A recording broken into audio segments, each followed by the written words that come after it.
Welcome to Title Talk, a podcast for real estate investors where we cover tips, tricks, and trends in the industry. This podcast is all about providing valuable insights to help you maximize your investment opportunities. Whether you're a seasoned pro or just getting started, Title Talk is the place to stay in the know, So grab your headphones, and let's talk title. Hello. Hello. Hi. Hi, folks. Are we live? Hello. Welcome to Title Talk. What episode is this? It's the April episode. The April episode. April what? April 18th episode of Title Talk. Great to see you. I'm Jamil Damji. We got Dina Jones with us. How you doing? I'm good. How are you? Excellent. Hi, folks. Say hi to us and tell us where you're all joining us from today. Lovely to see you all. Lots of things going on in the market. Change of season. Yeah. Yep. We got to change the season. We also got some news recently from Jerome, good old Jerome, that the likelihood of a rate drop is low. Womp, womp, Womp, womp for this year. And, that is going to change buyer sentiment.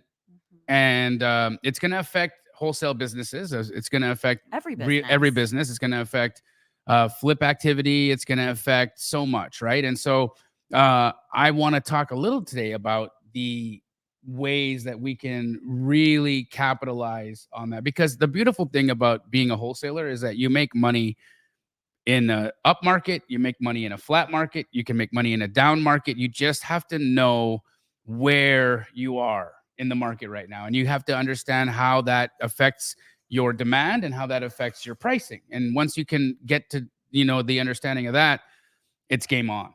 Well, yeah. So last year, they predicted we were going to have like 5 rate drops this year. And then earlier this year, a couple of months ago, it was predicted that we were going to have at least 3. And we haven't seen that yet. So this is big news. I think there's a lot of people that are sitting on the fence that are waiting for that mortgage payment to be lower. But instead of waiting for the mortgage payment to be lower, I think things are going to happen like they're going to be buying down the rate.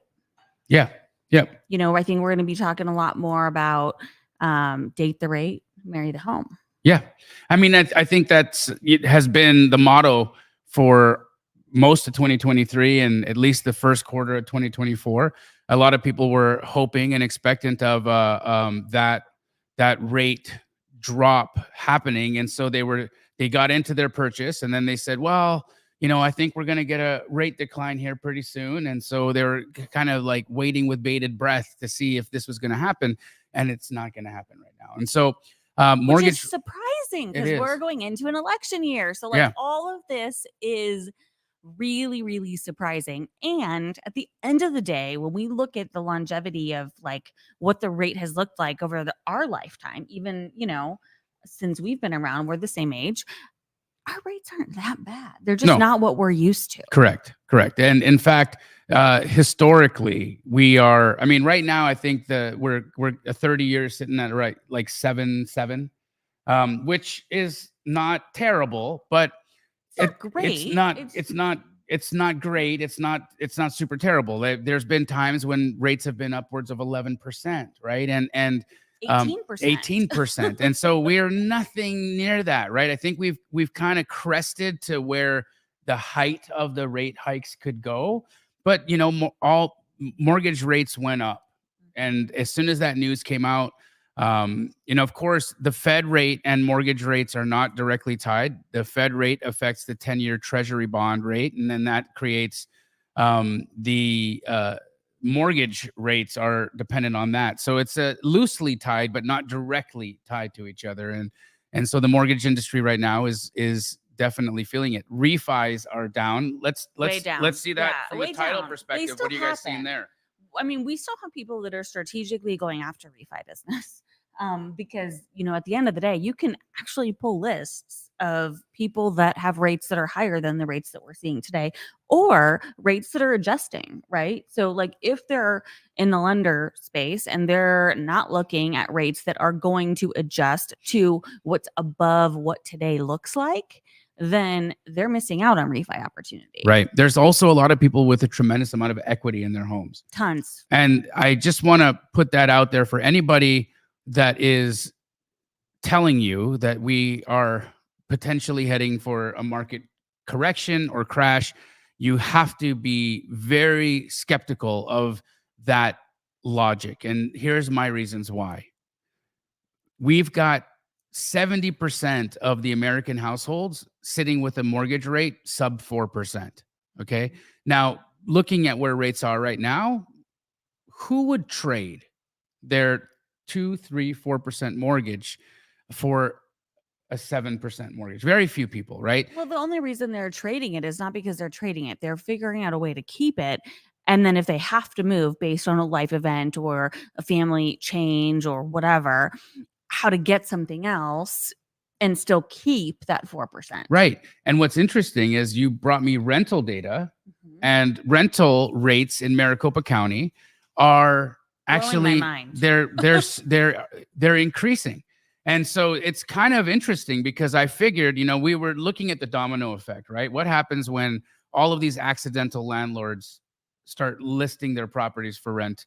Will that have downward pressure on rent? You would think so, right? Like if a homeowner doesn't want to sell their rate because they see their debt as an asset, which they should, so they decide to put that property on the market for rent. Well, they need to then rent something themselves or buy something themselves, right? So that should have increased the amount of rental units available. But rents are continuing to rise. Now, I wonder if that's because the arbitrage of them needing to trade into a more expensive house has put upward pressure on rent prices because they need to find that money somewhere, right? They need to be able to find the additional money that's going to be required for their new payment from something, right? And so that could be a part of it. But in 2024, between January and March, guys, it is insane. It is insane how much rent has increased. In January of 2024, the average rent for Maricopa County for a 3-bed, 2-bath house, 3-bed, 2-bath house was $1,974. In February, it went to $2,270. And in March, it went up to $2,380. So we're seeing an incredible increase over a short amount of time. Right. Usually rents go up that much over a year. Yeah, it's not good. It's not good. This is well, and if you look at all of last year, right? We started at 2107 and we ended at 2033. I mean, we're talking minimal decline, but pretty steady, Yeah. Pretty steady. So this data, it's saying something to us. Yeah. Right? It's telling us something. I don't know specifically what it's telling us. But it's saying maybe more people are just opting to rent, and there's just more demand out there for a rental property because people aren't wanting to buy, which makes a little bit of sense, right? Because if they're opting to rent instead of buy, that would create demand in the rental market, and that's going to push prices up. Well, I think part of the reason that people would want to rent versus buy is because they've been on the fence and they've been saying, I'm going to just go ahead and bite the bullet and lease something else because I want rates to come down because I don't want to marry that new mortgage amount. Right. Right. What are your guys' thoughts out there? What are you seeing out there in your individual markets? Are you seeing similar things? Typically you find patterns, at least in the United States, in similarly typed markets. Like, for instance, you would find the same kind of pattern here that you would find in Vegas and Dallas. And so these high appreciation, high demand markets are going to be within the same category. And the low appreciation, low demand markets, this will be like, a place in Alabama or, some. They've got cousin moving to Alabama. Yeah, Alabama's a great place, right? Shreveport, Louisiana, which actually. The job market's tight. They're having a struggle finding a place, actually. Are they really? Yes. Wow. So there's all kinds of interesting things going on around the country. But, specifically, again, in the world of wholesale, there needs to be a readjustment of some of the strategies that you're using out there to go get a deal. Because, again, we've got buyers who are on the sidelines and they're waiting for the right opportunity. And that means that you're going to need to be buying deeper, right? And so again, And the reason to buy deeper Yep. is because there's going to be less deals. What do Yep. you think? And is it because deals are going to be harder to come by? Like, what's your? I think the reason you got to buy deeper is because you've got to entice your buyer with something they can't refuse. Okay. So they've got to be able to see that you have built in enough value for them to hold that property longer, because it's taking them longer to sell their flips. It used to be where which again, the average days on market has actually declined in Maricopa County, which is a stat that you just shared with me. So it's counter to what the experience that my flippers are finding right now, where and it might just be because they're overpriced. So let me ask you this. Does it take longer to do the construction on something that's for a pad split versus a traditional fix and flip? Yeah. No. Okay. No, you don't. It is the same amount of time. There's a little bit of a different design, but yeah, pretty much the same. Same time. Okay. So that's not it. Because I do feel like there is more of a need today for a pad split like model because it pencils. Oh my goodness. Right? Yes. And not only does it pencil, but I'm at Squat Up Summit that's coming around the corner here. That. Yeah. Where I'm actually going to do a case study where I can show you how you can get paid to buy a house for real, make $2,000 a month from that house, and how you can do that over and over and over again. So, and it's through that pad split model, right? So the one deal that I did over on Missouri, I overpaid for that house on purpose, right? It was a deal I was trying to, I wanted to see what was going to happen, right? And at the time, at least, I was like, yeah, what's the worst that could happen? I lose a little bit of money. Cool. It'll be a great story, right? So when I was looking at it, I came in with 20% down, which is the average down payment for a hard money lender. And again, construction financing, you typically put 20% down in construction. So the average, and for me, it was $73,000 out of pocket, right? So I put $73,000 out of pocket that bought the house, and it covered my construction. And I held that property about 90 days before Rahima had it fully completed, and we were leased out. So right now, that property, because I bought it wholesale and I did the renovation, I forced appreciation in that property. So that property appraised recently at $450,000. Awesome. Right. So we added a tremendous amount of value from the actual renovation of the house, but it's now generating $6,000 a month in gross rent in using the pad split co-living model. A $450,000 home. But that I paid $250,000 for, which is amazing. Right. So now think of this, right? I do the refi. Not only did I get the $73,000 back, I got an additional $20,000, which is tax-free because it's a loan. It's not income. So you refied your hard money loan into something traditional based on these rates that we have today that we're complaining about are too high. Correct. Okay. Right. So I go in, I get a higher rate mortgage. I get paid. I extract $20,000. I have equity in the house. So I made new equity. I was paid $20,000 and I got $2,000 a month in cash flow. Amazing. So, I want to hear from the audience. How much do you think you need to make a month to survive? Like, what would be a healthy amount of money that you need every single month to survive? What are your thoughts? To pay all your bills. So, well, based on this, I mean, I think, you're talking at least $5,000, because if you're just paying $2,400 in rent and you have probably a car payment, you have to eat, and you have to pay insurance, and you have other things going on, at least $5,000. There's the lenders, actually. If you get in touch with, there was a Facebook user asked here, how do you refinance based on the pad split model? There's a couple of ways, right? But because I bought that property wholesale, I forced appreciation just from the renovation. So we didn't use the income on the refi. But pad split has lenders that will use the income from a pad split. So you refied at an investment rate? I DSR loan. Okay, got it. Which again, even amazing. On that, I'm cash flowing $2,000 a month. Amazing. Net, right? So my thought is, and I don't know what the audience thinks here, but I believe that you need to make at least $10,000 a month to live comfortably and survive. Right? I think at 10 grand a month, you can eat wherever you want to eat. You can eat whatever you want to eat. You can go on a holiday. You can be charitable. You can drive a nice vehicle. You can have a dog and pay for dog food and all the things all around us. Yeah, right. So $10,000 a month is, I think, a pretty great income for the average person. Well, at 10K a month, how many of these pad split deals do I even need to do? 5 of them. 5 deals to retirement. Think of that. 5 deals to never having to go back and kiss your boss's butt again and do stuff that you don't enjoy. And Bobby's getting all the ideas right now. He's like, oh, yeah, 5 deals. And I never got to see that gray-haired POS ever again. Oh, he'd be so sad without. But yeah, I mean, like, that's it, right? And truly, now think of this. So how much money did I need to even get into that deal? $73,000. Well, where could was somebody? That all your money? It was all my money. Okay. But there's other ways. There's other ways. You can have a private money partner. What if you brought a private money partner who has got access to that kind of capital?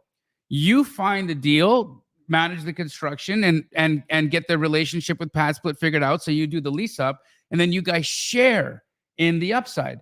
Who wouldn't lend, if you're a private money lender, who wouldn't lend $75,000 to get $85,000 back in 6 months and then $1,000 a month in perpetuity? That would be their cut. Oh, I know several people that would love that deal. Who wouldn't take that deal, right? So a private money lender will take that deal. Private money partner will take that deal, right? I'm saying that the model here, the ability to actually get to this is very, very real. It's very real. And you have to be creative. You've got to look at deals from different lenses, especially in a market like this, where you can make that kind of money on even a high rate sort of environment. Now, when you're selling your wholesale deals, you should be selling them as an exit strategy like that as well, right? So telling your buyer and saying, hey, look, this is a great neighborhood for a pad split. Pad split right now has a 99% occupancy in this area, and they need more and more and more units. Here's what you could do. Here's what you could make. I mean, what fix and flipper that's worried right now about inventory sitting on the market wouldn't want to buy that deal? I can't imagine. It really is an incredible solution. So let's start with the basics of like that specific situation, right? So you're going to be talking about this at Squat Up Summit. And I do want to come back to you sharing with everybody if there's opportunity for people to go to Squat Up Summit and what that's all about. But how do you identify a property for a pad split? For a pad split. Great question. So it's a very specific demographic and a very specific type of environment that it needs to be in, right? So you're typically looking for C and D neighborhoods. Okay, these are going to be very working class neighborhoods. No HOA. No HOAs. Okay, you've got to be close or within walking distance to public transportation. And you can do searches for these things. Yep. Public transportation is a must. You want to be where there's a lot of blue collar work available, right? What about like hospitals? Yeah, absolutely. Right. But that's one industry, and the market for like extended stay for nurses, it's been very robust for a long time. There's a lot of people that specialize in nurses housing, and they do a great job of it. Right. And they typically buy right where the hospitals are, and they know that game. But again, properties close to a hospital will typically sell at a premium. So what about colleges? We've got several. Yep. Colleges are great, but that's seasonal. Is it though? What do you do in the summer? I mean, do you pad split to summer school students? You might, right? But again, even that becomes like, I don't want to be tied to a single industry. I think that's problematic, right? So like, if I'm like, oh, I'm tied to this hospital. Well, what if that hospital shuts down? What if you're smart because you're all about diversification. You've got to be diversified. And I want to serve a demographic. I don't want to serve an industry. Okay. Right. And so when I'm doing that, I'm looking at all of the factors involved. Which I right? love how wild you are. I just want to point this out, right? Because it's so much safer to put college kids under the same roof or nurses under the same roof, because what? They've got one thing in common. And what you're saying is I want people that have nothing in common, which is slightly wilder. Yeah. And I love that. I love that you're always thinking out of the box. They do actually have something in common. Okay. That they are in a situation right now where they can only pay for rent by the week.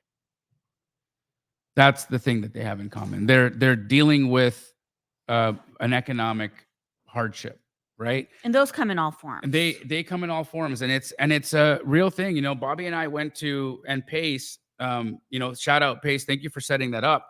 We went and saw an organization here in Phoenix called UMOM. Oh, yeah. And are you familiar with them? Yeah, I've volunteered there. Yeah. Amazing, right? Yeah, and it was great things. It was such a eye opener for us because we asked, what is the number one reason for people experiencing homelessness? And what would you think that is? I mean, it's a hardship of a very minimum scale. It's something as simple as they couldn't pay a utility bill. But what do you think is with the primary reason?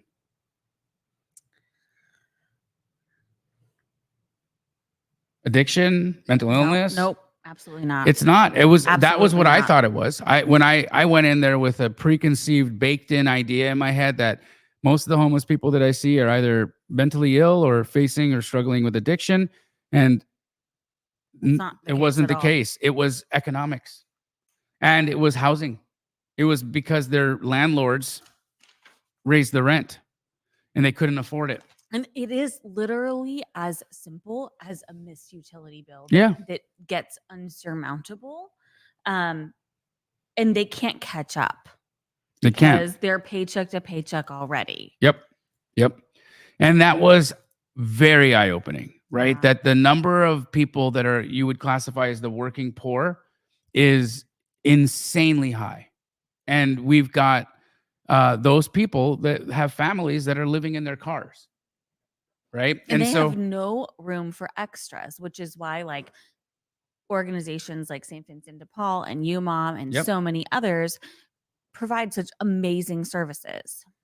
And when you see it from that perspective, then you look at the ability for us as real estate investors because look, at the end of the day, it's our industry that's causing this increase in price. It is, right? And we are responsible for creating more value in real estate. When we're wholesaling, fixing and flipping, we're making homes more expensive. When you're putting an Airbnb on the market, you're taking away an available rental home that would have been a long-term rental.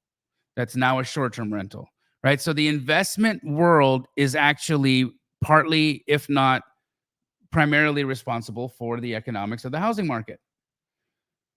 Well, doesn't it make sense as a real estate investor to do something that's going to make you money, but also put affordable units onto the market as well, so that it's sustainable, and actually you can feel good that you're helping families that can't afford to live in a dignified place, and then you can create a business model out of that. And we just learned that in 5 of these deals, you can actually get to a place where you can retire yourself. I think that's pretty damn cool. That's amazing. Right? So you got to have an understanding of these different types of deal lenses. And that's actually one of the topics that I'm going to be speaking on at the Squad Up Summit. So let's talk about that. Where is it? When is it? Is there still tickets available? Can people There's go? like a few tickets available. VIP is completely sold out. It's in Orlando, Florida, April 23rd, 24th, and 25th. So it's just around the corner next week. Wow. There's like a handful of tickets right now.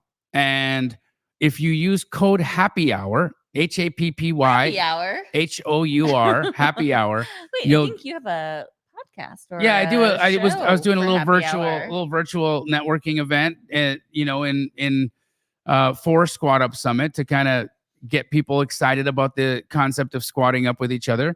But if you use code Happy Hour, you'll get $100 off.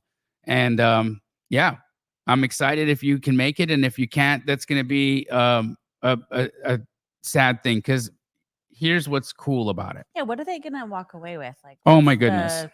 What is Squat Up Summit all about for those people that are watching this that don't have a clue what it is? Yeah. So Pace Morby and I putting it on together. We've got Grant Cardone. Woo! Yeah, he's coming in and Okay. giving a big talk. Who doesn't love Grant? We've got Donald Miller. If you've not familiar with Donald Miller, he wrote the New York Times bestseller Story Brand. And he's amazing book. It's an amazing book. Amazing book. And he's also brand altering, changing, enhancing. Absolutely. If you guys want to know where the inspiration for Pace's Sub 2 brand came from, it's Donald Miller's book. Really? Yes.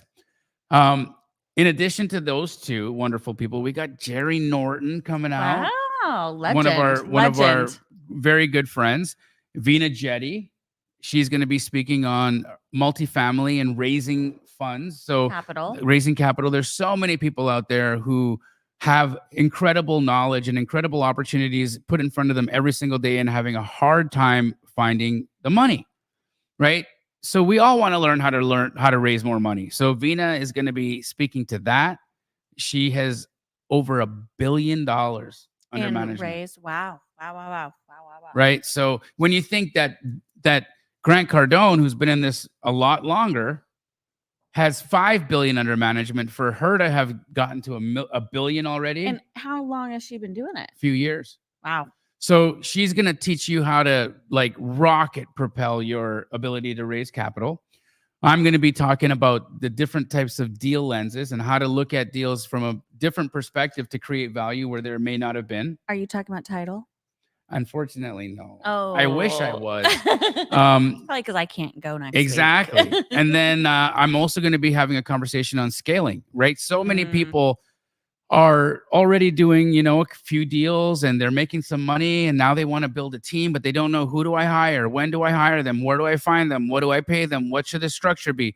There's just so much involved in building a scaled wholesale operation. And so I'm going to talk to that for quite some time. Actually, it's going to very involved discussion topic. And, it's one of those where if you ever been to a conference where people are just taking pictures of every slide and they're like recording on their phone because everything that you're saying is like incredibly important. Is this keynote style or like breakout where you're going to keynote? Okay. Yeah. Amazing. And then we're also having breakouts as well. Okay. So the breakouts will be even more in depth what I was just talking about. Cool. So it's one heck of a 3-day event. So whose event is this? Pace Morby and Jamil Damji. Wow. All right. Yeah. So Squat Up. How do people join you next week? Go to squatupsummit.com. And if there's still a ticket available, no guarantees. No guarantees. I don't know if there will be or not, but use code Happy Hour and get $100 off. It's super cool. Ooh, people love deals. I love a deal. I love a deal. Yeah. So that's what's going on over there. Speaking of deals, what I'm curious about, since we started with mortgage interest rates, and now we're talking about hard money, which is how you were able to get into that pad split deal. Have you heard anything about how the freeze on rate declines is going to affect hard money lenders? The freeze on rate declines? Yeah. I mean, that's what we're talking about. Yeah. So I'm just curious, like, what is that going to say to our hard money folks, which are the heartbeat of the wholesale industry? Yeah. So, good lenders like our friends over at Capital Fund, they have not increased their rates. I think that a lot of people over all of the changes have not changed their rates, but is that sustainable? I mean, it still is, right? Because yes, they're making less money, but they're even more attractive than ever. Because, a good hard money loan is still about 10%. And when you've got retail rates at like 7.8, a hard money loan is actually not too far off. That's what I'm saying. Like, because it used to be, hey, we've got a 3%, we've got a 4%, and your hard money folks are at 10 or 12. Right. So that's an interesting situation. Absolutely. Happening. Yep. I don't think it's done much. The rate hikes or the rate freeze hasn't really done much to the business of hard money lending yet, but the buyer sentiment definitely has. So what about your transactional funding? Do you anticipate changes there? I think that, our transactional funding has been increasing month after month after month because of the wholesale regulations. New wholesale regulations in new states mean that people need to double close more, and the transactional funding is more and more needed every single Good day. mechanism. Yeah. Yeah. So it's helping people, do business where there's regulation issues, which is super fun. But I think right now the pivot that we all really need to be paying attention to is buying a little deeper, right? So what are some of the ways that we're going and buying deeper? Well, first, we're looking for houses that are sitting on the market. Anything that's 60, 90, 120 days is definitely overpriced, but On market. On so you're market. specifically searching for on market opportunities. that are 60, 90, 120 days old. Okay. And then I am working with the listing agent to bring sense to the buyer, to the seller. Can we unpack that for a second? Because Sure. there are people that are watching this that are not licensed, right? So they don't know how to find listings that are sitting on the market. Yeah, Okay. so they would just use a software like Privy, right? So go to runprivy.com. If you've never used Privy before, it's phenomenal. Basically, a Privy is a real estate investor's MLS, right? So we use Privy, and it allows us to search for anything that's got some days on market stacking up. Now, I will reach out to the listing agent in those circumstances, and I'll have an honest conversation. I'll say, the market's rejected your price. It's still sitting there. And so, I want to know what's your seller going to do? Are you guys just going to keep this on the market and see if you can find somebody at this price? Or how are you planning to sell this? And I let the agent talk.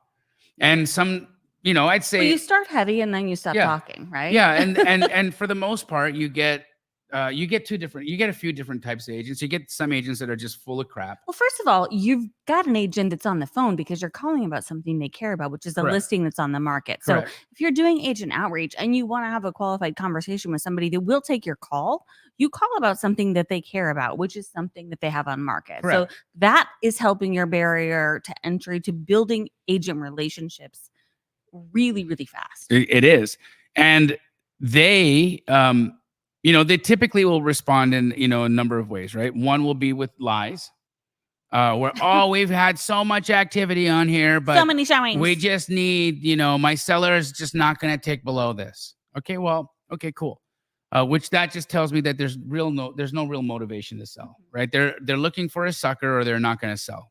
Awesome, right? Sucker or no deal. Then you've got people who say SOD. Yep. they're of the opinion that the right buyer just hasn't seen it yet. And it just takes one. That's my dad. He always says it just takes one. It just takes one, right? And that may be so. That may be so. But days on market for a home is like a salvage title for a car. It is. Why don't people want to buy cars with a salvage title? Because they think there's something wrong with it.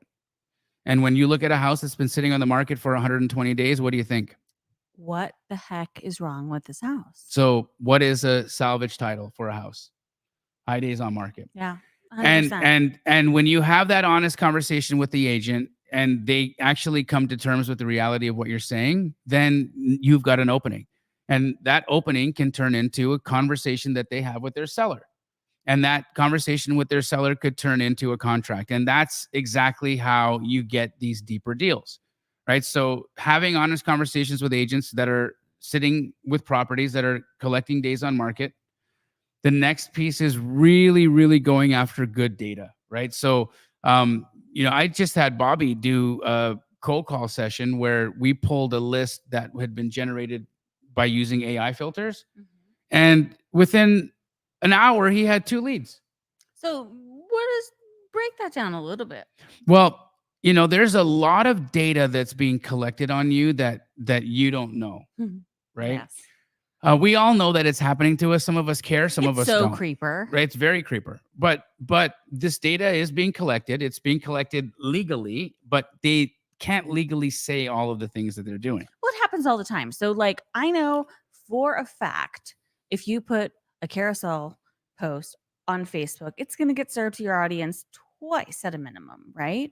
But if you click on something because it's a sponsored something, then all of a sudden you're seeing that stupid pair of shoes everywhere you go. Yes. Everywhere. And it's going to get embedded into the different ads that you're looking like. It's disgustingly creepy. I'm like, how does this one talk to this? And I have all of my filters turned off. Yeah. Like everything is turned off. Do not serve me ads on this, that, or the other thing. And it happens. I still have the same shoes. It's if I go to Facebook, called a pixel. Instagram. Yeah, it's nuts. And you are a pixel to Facebook, right? I'm cuter than that. Well, no, but that's how they take all of your information and then they say, okay, this is what this person is like. These are the interests this person has. And they can do the same thing with housing, right? And so what they'll do is they'll look at a bunch of data points that they'll say, what specific things have happened in people's lives that have led to somebody listing a home in the next 90 days. Mm-hmm. And you'd be surprised, right? A death in the family is one. One or two of the students or one of the two of the people in the house going to college is one. Changing or canceling a magazine subscription is one. Changing or canceling a cell phone number is another. And so what you can do is find data that takes all of these points and stacks them on top of each other. So the one platform that we're using, Bobby and I, was Dr. Deal Junkie. Cool. And if you use that data, there's actually a 17 times higher likelihood of talking to somebody that would sell their house in the next 90 days. So you basically threw a basic list in Maricopa County. Is that what I'm hearing? So like just a zip code, just a... No, nothing like that. So what I'm doing is, instead of doing that, because that list, like a basic high equity list, is what you typically would get from like a batch leads, or you get it from a prop stream or a title company, whatever. Like that's the average kind of list, right? What people think is, easy. It's easy and it's highly available, right? Because you just need to know how long they've owned the house and when they bought it. That's it. So it's a high equity and away you go. But the likelihood of somebody on a high equity list selling in the next 90 days, can you guess what it is? What the percentage is? Less than 5. 1%. 1%. Yeah, less than 5. So there's a 1% chance that somebody on a high equity list is going to sell, which again is fine, but you've got to call a lot of people. Yeah. You got to get told to F off a lot of times. Yep. And I think that is probably why a lot of people quit. But what if you could make that 17 times better? I love that idea. Yeah. So really paying attention to the data that you're getting is really important, and going after those pain points. Well, you always have to switch it up too, based on the market, right? Like what we just talked about at the very beginning of this episode. Our market is changing. Big time. And you got to buy deeper. So you got to figure out how to get to those people that are really more motivated in order to do that. 100%. What are you guys seeing more business of right now in the title world? Is it retail stuff? Is it investor stuff? Is there any trends that you've noticed? So we're very, I would say we're very blessed in that we have a very healthy mix of business, right? So we are not 100% focused on any one sector of business, but we are deep in every sector. So at any point in the game, one sector is operating on all cylinders, which feeds the machine. And sometimes it's residential, which includes investor. Sometimes it's commercial. Sometimes it's builder. It kind of all operates differently. And we're also very seasonal, right? So we've got to break that down. Luxury versus traditional versus investor. And we've seen an uptick in our open orders On the investor side, we've seen a higher rate of cancellation in the last 30 days. I will tell you that for a fact, which is interesting because oftentimes investors will not want to cancel because they'll be holding and thinking and hoping for a prayer and something, right? So they're not going to want to say, we're canceling. They're just going to want to say, hey, we haven't found our solution. So we have seen an uptick in some cancellations, which is really unique. So does that then lend to that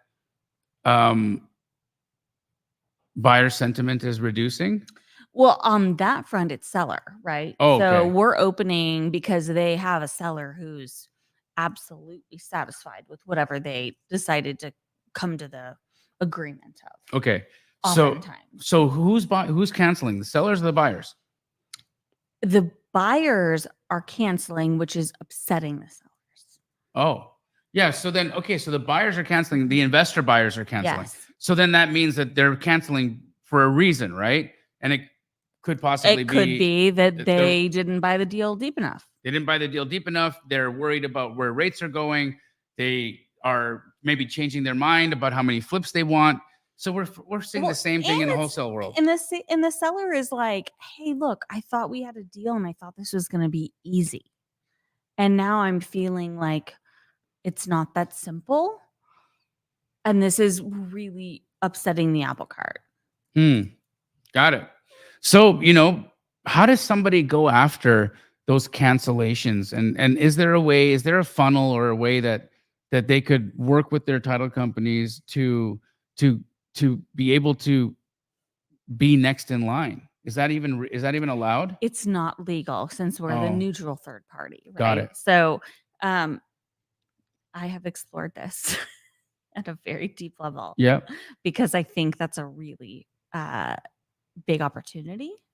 And it's also not ethical. Got it. Since it's just so, it would be such it would be such a solution, right?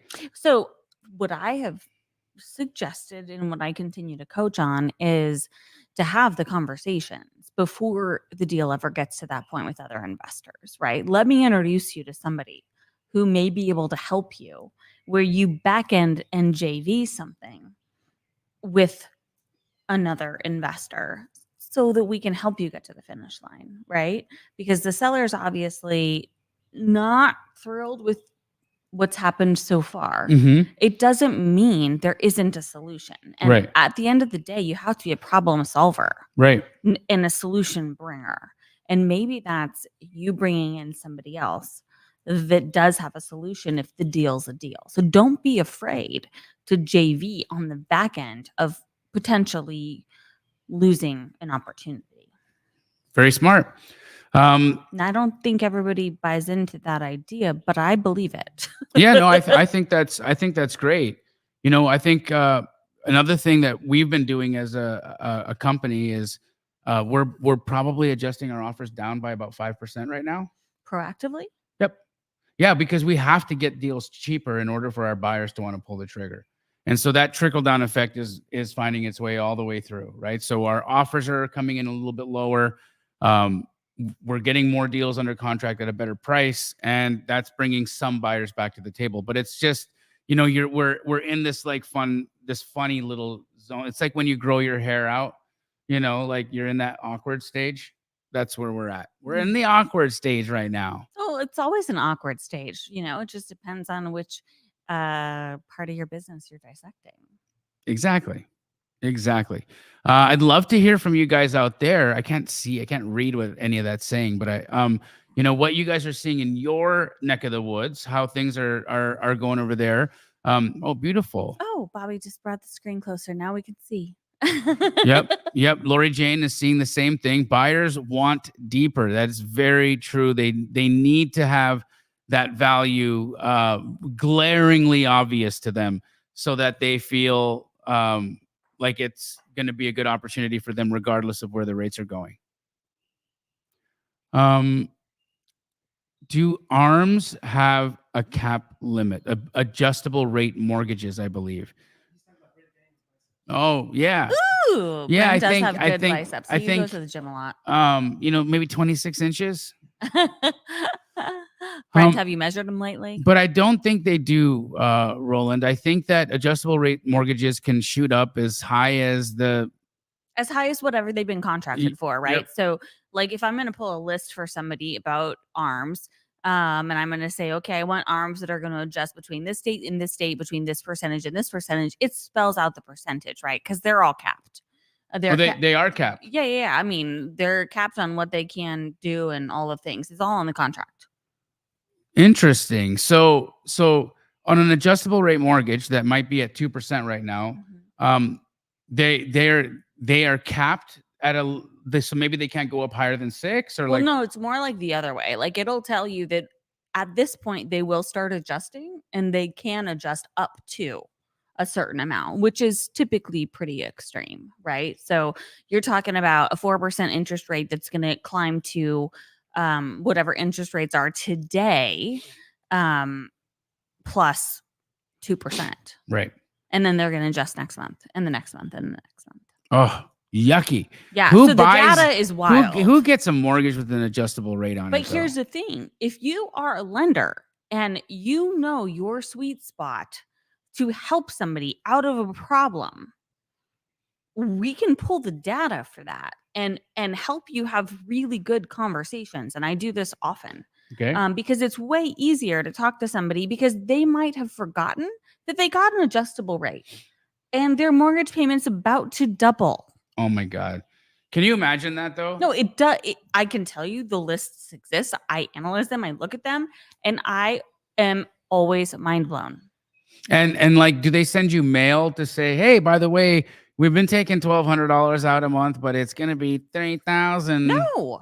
It just starts happening. I mean, it's all in the stuff that they signed up originally. Now, could a lender say, "Oh, by the way, your mortgage payment is changing"? Yes, they could say that, but their payment just changes on their thing. So if you're calling these people ahead of the adjustment, now you know you can refinance them based on our rates today. You're solving a problem that they may not even know exists. Wow. Didn't know that. Did you know that, Bobs? Facebook user, love that name, by the way.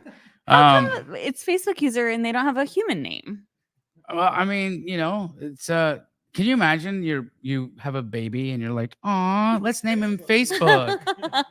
No, I love that our last name is user, but look at my Meta child. Meta. So Meta said, who do you use to refinance on the pad split model, and who is lending based on that? So let me help you. I've got a couple of lenders, actually. Good question, actually, specifically on the pad split model. I don't have a great answer for you. I've got amazing lenders I work with. I've not asked them that, so I will. So to see what options are available. Here, I got this. Actually, was referred the lenders by pad split. So here, let me give you. And if you guys are local in Arizona and you're not familiar with pad split, they do a meetup every month over at a brewery in Tempe. So connect with me offline, and I can definitely send you all of the dates. If you email titletalk@fnf.com, I can show you all the meetups locally for any investors. We have several of them. There's usually 3 to 4 to 5 a month, depending on what's happening. We just had a meetup at your office. We did. Did you? Yes. Coast to Coast Mortgage. Coast, the number 2, Coast Mortgage. And it's coasttocoastmortgage.com. They will refi based on a pad split model. So you're welcome. And then on top of that, I got another broker's name here, but he's a broker, so it's multiple companies that he's getting quotes from. So it's very possible. Hope that helps. And then who's OG Candy Mac? Man, also wonderful name. Can you imagine? I like the names. Yeah, your baby is born and you're like, aw, Candy Mac. OG Candy Mac. Would anyone buy an on-market property at a discount? Of course. Why wouldn't they? Maybe Candy Matt can elaborate. Yeah. Yeah. I Maybe, think there's we another might be question missing there. something. We may be missing something in what you're asking over there, man. So Well, maybe and that might come back to the calls that you're making for the on market opportunities, right? So if they've been sitting on the market for a while, and I will add one other thing. So if you can't afford a resource, like Jamil is suggesting, because you haven't done a bunch of deals yet and you are just getting started, and you want to figure out, how to reach agents who have listings that are sitting on the market, reach out to titletalk@fnf.com. We do have lists we can help you generate that don't cost you any money if you are just getting started, and we are happy to help you figure that out. boom shakalaka. Any other questions for Dina and I? I Put got them one. in the chat. Yeah. Bobby's got one. I'm curious about Dina's origin story, like getting into real estate. How did you end up where you are? And also, like, what exactly are you doing with Fidelity? Oh, that's interesting. So I'm third gen in the real estate space. Did you know that? Third gen. Third generation? Gen. Yes. Wow. Yeah. So my mom's family all started in commercial real estate in Illinois. And back there, she actually was in real estate as well. Wild, wild, wild west. So as a rebellious child, I decided I was absolutely uninterested in anything my family had to tell me. So I didn't take up golf or real estate. And then? and then finally, my dad convinced me that I cannot just live my life on the road doing all kinds of wild, amazing things. Because at the time, I was working for a retail company, and I was basically the girl that they called when, and true story, Dina, I need you to be in Texas, and I need you to actually evaluate an entire staff, figure out who to fire, and rehire an entire staff and assess all of the Whoa. things. And I was Wow. like, when do I have to be there? And they're like, tomorrow. And how long do I have to be there until you figure it out and retrain the new staff? Wow. So my dad's like, you cannot do this forever. So you got to get your real estate license. And I was like, okay. Of course, I was not quick to jump to the thing, but I finally decided, all right, I'm going to get my license. I did. It took me a few tries to pass the test. And then How old were you when you got your license? That was 20 years ago. Nice. 2004. It was 2003 I got my license. I think I started using it in 2004. What was interesting was I love my dad. You've met my dad. You've Amazing met my dad. guy. He's amazing. Within the first couple of months of not trying to do real estate, a couple of friends had just said, hey, can you help me with this thing? And then I ended up making more money helping them with that thing than I made at my job, traveling all over the world without any notice and living in hotels. So I was like, all right, I got to figure this out. And to me, what that looked like was I got to learn how to actually help people and represent them at a very high level. So I went to real estate school, for new homes. Mhm. So I learned how to represent a seller at a very high level. And then I worked for a builder because I thought that's the best way to learn the contract, how to represent a party at a very, very, very high level. And I kind of got my teeth and everything wet in new home sales. How did you like that? I loved it. I loved it. I loved it. I loved it. It was a funny story. It was the worst interview I've ever had. Okay. I went to the wrong place. I was late. I showed up, and Rebecca, if she is watching this, and she sometimes watches our show, she's like, I don't have time to take this interview because I was literally late. But by the way, at the time, all of their resources gave me the wrong address. It was in the wrong city, all of the things. It was before we had all of the resources we have today. What's this interview was for? 20 years ago to work at new home sales. Okay, got it. And that was not easy to get into 20 years ago. But she's like, I'm giving you 5 minutes. And she was very aggressive. And at the end of the interview, she's like, I have absolutely no reason to hire you, but I like you. And I convinced her that she would be doing everybody a bad service if she didn't give me a shot. But then like 12 months, I was number 1 in sales. Wow. Nice. Good for Yeah. you. But fast forward, next step was all these people were coming into my office and saying, I'm upside down. What do I do? And the market had changed, right? So I went to her and I said, how do we help these freaking people? They're coming into my office. They're crying. I got to help them. Right. So we were one of the first teams to figure out short sales. Damn. And fast forward again, we built a team and we had our relationships on the title side. And I had a closing that I was hoping to have on a deal I couldn't direct. And at the time, I was the listing manager. So I was managing anywhere between 60 and 100 listings at a time myself. Okay. And I got a call from a title dude. And I was like, dude, I don't have time for phone calls from title companies, especially when I couldn't direct a deal. Don't screw this up. What do you want? I had absolutely no bedside manner. I will fully admit this. Very transparent and honest about what that looked like. Yep. And I said, don't screw this up. If you call me at the end of the deal, you didn't screw it up. You were referred to me because somebody told me to take your phone call. Like I Right. wouldn't even take your phone call, but it's somebody I love and trust who was a lender I did a lot of business with. Don't screw it up. And he did exactly what I told him to. He called me at the end of the transaction and here's what happened. I said, okay, I agreed to take a meeting with you if you actually did what I told you to do. And you did that. So I'll take a meeting with you. And what happened was Fidelity changed my business. I was in that boardroom and I told them I'm having problems with short sale escalations. I need help. And they figured out a process to get me to the finish line on sellers that weren't getting to the finish line. And that was absolutely an amazing opportunity. They helped me get REO introductions. They helped me with all kinds of things. So fast forward, it led me to sitting on the end of the table, helping another real estate team who I was representing because I had a marketing company and I was helping them.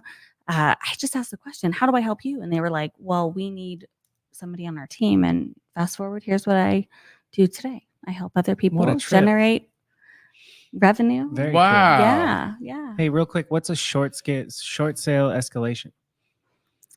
So getting to the finish line of somebody that can make a decision to say, yes, I will approve your short sale. Yeah. So what happens? It gets stuck in the bureaucracy. It's stuck. Because it's everybody at the bank is a 9-to-5 worker. Yeah. There's they're no stuck. motivation. Yeah. Right. And also you're asking the bank to allow you to pay them less than what you owe them. So there's no incentive. There's no incentive for them to do it. Right. It's other than, hey, you're going to foreclose and own this. Yeah. So instead of having to foreclose and own this, let me short sell it and put another buy in here so you don't have to take the asset. And so in the mortgage, it's fast tracking the process and it's getting people who are at the they have a great solid offer that absolutely makes sense. It's a good offer and it's getting them to the people that need to see that in order to say yes, because in the market we were in was very distressed. Everybody was upside down, hundreds of thousands of dollars. And so the only way to help them was a short sale. Yep. So, and Fidelity figured out a process for that. Before we end, can you share what that process ended up being, or is that an exclusive thing? No, we created a department. A department it was of an entire, yes. It's just relationship based. I know who to talk to get this thing up. Yep. It's not like a secret button you have to push. It's just people. No, it's the same thing. Wherever the market turns, Fidelity is at the forefront of what that looks like. Cool. So, I was a byproduct of being a, client and seeing my sellers who I couldn't help without that process helped. Do you see short sales and REO coming back anytime soon? Not based on the data right now. Our foreclosures are down. Our NODs are down. I look at it every day. What's an NOD? Notice of default. Okay.